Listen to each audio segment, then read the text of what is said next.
En el nombre del Padre, y del Hijo, y del Espíritu Santo. Amén. Señor, cuando florece un nuevo día en el jardín del tiempo, no dejes que la espina del pecado vierta en él su veneno. El trabajo del hombre rompe el surco en el campo moreno. En fruto de bondad y de justicia convierte sus deseos. Alivia sus dolores con la hartura de tu propio alimento, y que vuelvan al fuego de tu casa, cansados y contentos. Amén. Comienzo de la carta a los Hebreos, capítulo 1. En muchas ocasiones y de muchas maneras habló Dios antiguamente a los padres por los profetas. En esta etapa final nos ha hablado por el Hijo, al que ha nombrado heredero de todo, y por medio del cual ha realizado los siglos. Él es reflejo de su gloria, impronta de su ser. Él sostiene el universo con su palabra poderosa, y habiendo realizado la purificación de los pecados, está sentado a la derecha de la majestad en las alturas, tanto más encumbrado sobre los ángeles, cuanto más sublime es el nombre que ha heredado. Pues ¿a qué ángel dijo jamás: Hijo mío eres tú, yo te he engendrado hoy?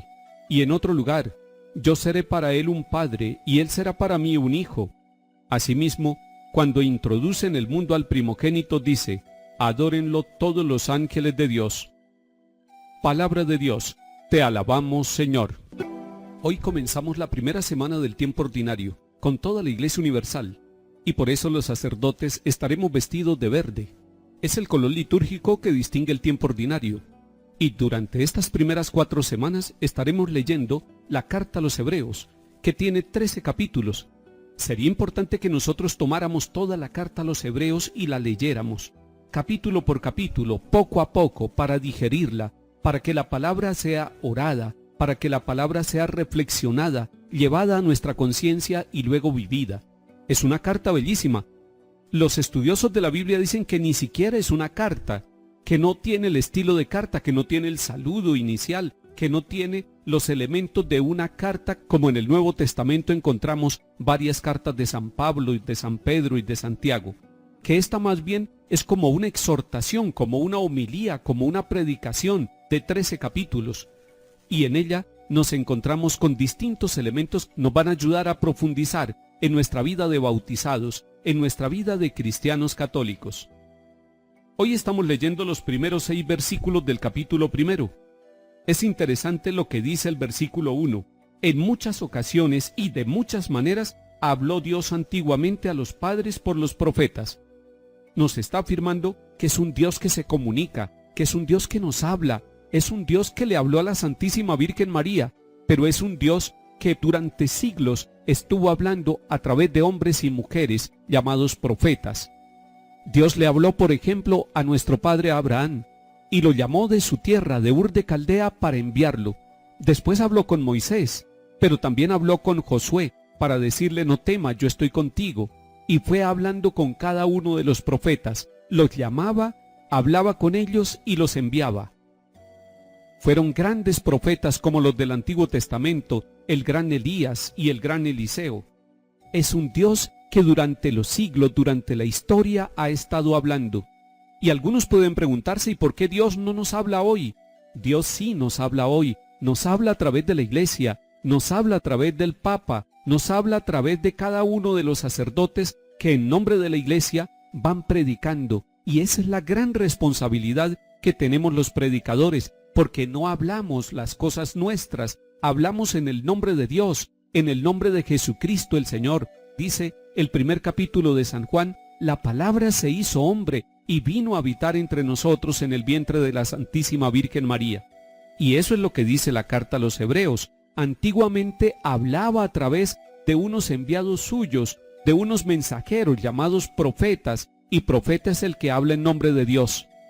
Pero en los últimos tiempos, en la plenitud de los tiempos, cuando la Santísima Virgen María dijo sí a la voluntad y al plan salvador del Padre, ya no nos habló por intermediarios, nos habló por su propio Hijo, nos habló por el Salvador, por el que nació de la Santísima Virgen María, por el que nació en Belén, por aquel que vino a predicar el reino, aquel que vino a decirnos que Dios es nuestro Padre y que Dios no quiere la muerte del pecador, sino que todos los hombres y mujeres se conviertan y vivan.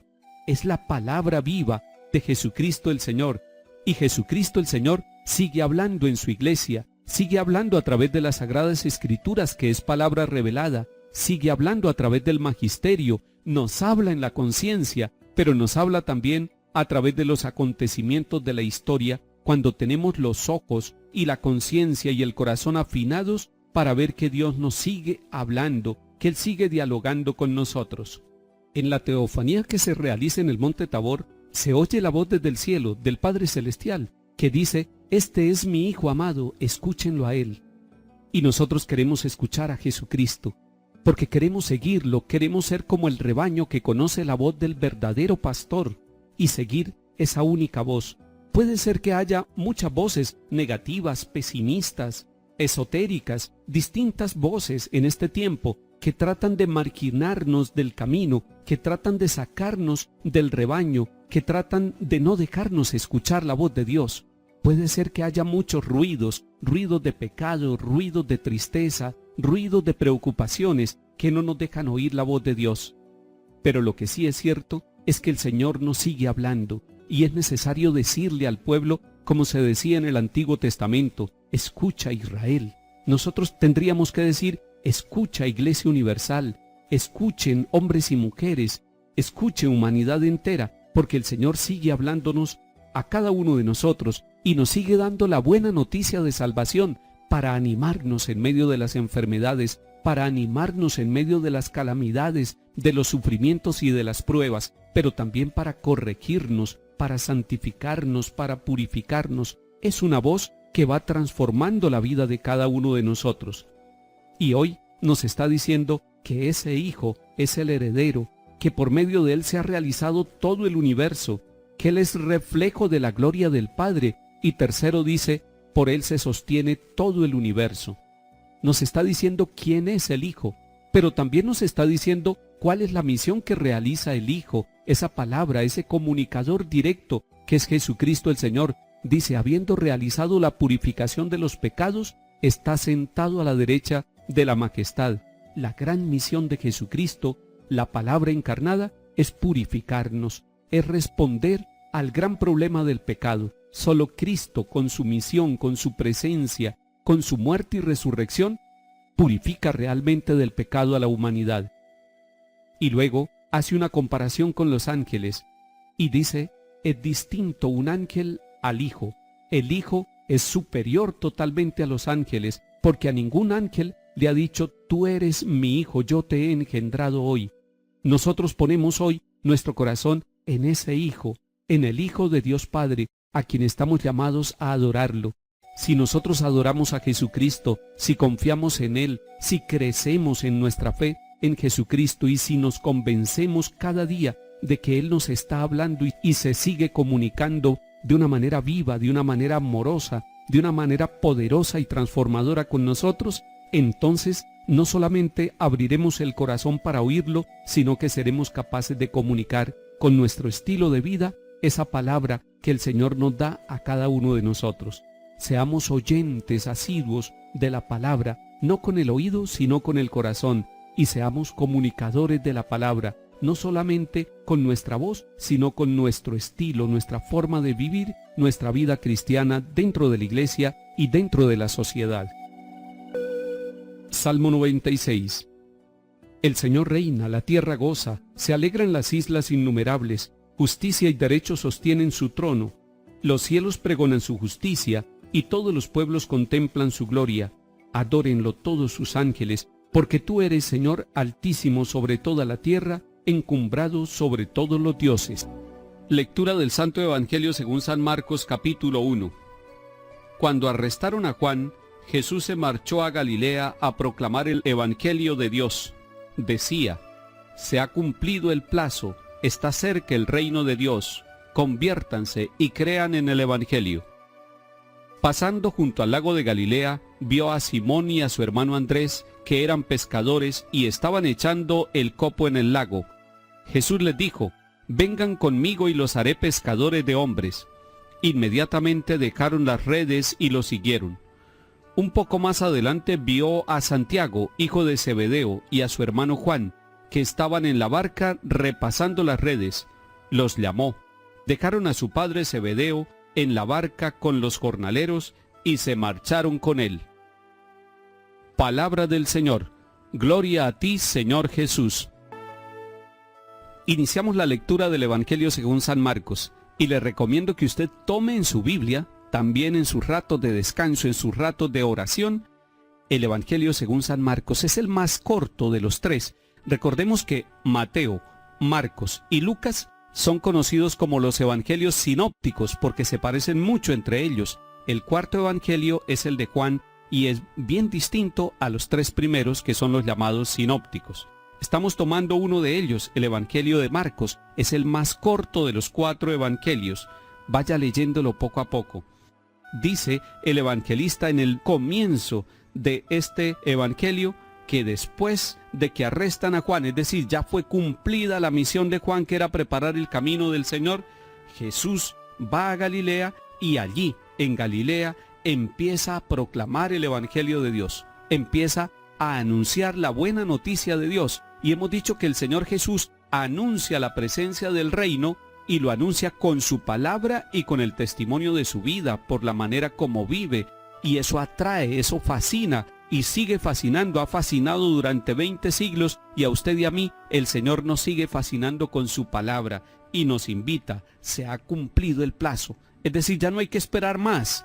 Cuando dice se ha cumplido el plazo, lo que está diciendo, ya las promesas del Antiguo Testamento han llegado a su cumplimiento y ahora está cerca el reino de Dios. Y para que el reino de Dios pueda hacer presencia en nosotros, nos dice el Señor Jesús, conviértanse. La primera exigencia es conviértanse, es decir, cambien de vida. Y segundo, crean en el Evangelio. ¿En qué necesita usted convertirse? ¿En qué necesita usted cambiar? ¿En qué necesita renovarse? Haga un examen de su propia vida. Estamos comenzando el año. Deje las actitudes, deje los comportamientos viciosos, deje todo aquello que ha hecho sufrir a su familia o a su propia vida o a sus compañeros de trabajo. Conviértase, renuévese, deje que el Evangelio llegue a su corazón, crea en la buena noticia. Y después vemos a Jesús llamando los primeros 4 discípulos, que son 2 pares de hermanos, Simón y Andrés, que son hermanos, y Santiago y Juan, que son hermanos, eran pescadores, y los llama. Es decir, desde el comienzo del Evangelio, el Señor nos está llamando. Qué bueno que tengamos la actitud de Pedro, de Santiago, de Juan, de cada uno de ellos, porque dejando todo lo que estaban haciendo, siguieron al Señor Jesús. Esa llamada es hermosa, esa invitación, esa vocación es viva para usted como casado, para usted como soltero, para usted seminarista, para usted religiosa, para mí y para todos nosotros, un llamado del Señor. Vengan conmigo y los haré pescadores de hombres. Gracias, Señor, por fijarse en nosotros, por pasar por nuestra vida y por invitarnos al seguimiento. Queremos seguirte de todo corazón, Señor. Que el Señor nos bendiga y acompañe en el nombre del Padre y del Hijo y del Espíritu Santo. Amén.